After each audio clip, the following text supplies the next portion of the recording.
With last year's Transformers War for Cybertron, developer High Moon Studios showed they had what it takes to make a pretty awesome Transformers game. Now they're back just a year later with the official game for Michael Bay's upcoming Transformers Dark of the Moon.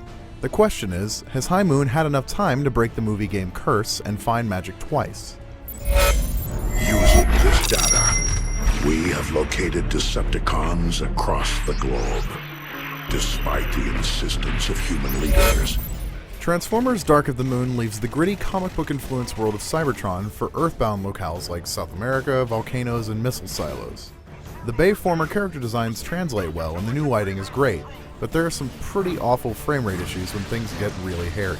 Most of your favorite Transformers from the film are here. Peter Cullen carries the show as Optimus, as usual. Unfortunately, every Autobot and Decepticon is saddled with some abysmal dialogue. Ironhide, this is Ratchet. What's your status? just mopping up the streets of Detroit, one Decepticon at a time. I don't actually remember much about Transformer Dark of the Moon's music, save that the now familiar movie theme is there.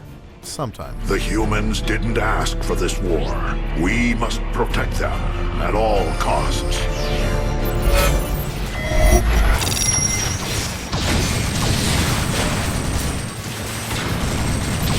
Dark of the Moon lifts most of its mechanics directly from last year's Transformers War for Cybertron. You'll run around in robot form and shoot things, but you can also transform at any time into your alternate vehicle form.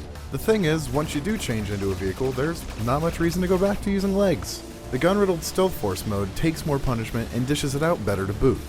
Of course, you won't be driving very far in vehicle form. Transformers Dark of the Moon levels feel small, and often resort to the survive 17 waves of enemies in a locked room school of design.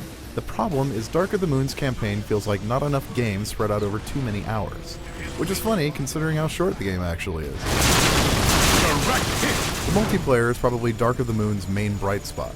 The ability to transform at any time adds mobility and strategy you're not going to find in other shooters, but the lack of support classes and the bullet sponge nature of stealth-forced enemies make for a less exciting game than War for Cybertron was. Never fails that I must do everything if I want it done right! Transformers Dark of the Moon's biggest problem seems to be time.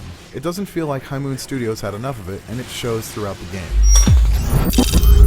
Dark of the Moon isn't the worst movie game we've ever seen, but it's not really anything special either.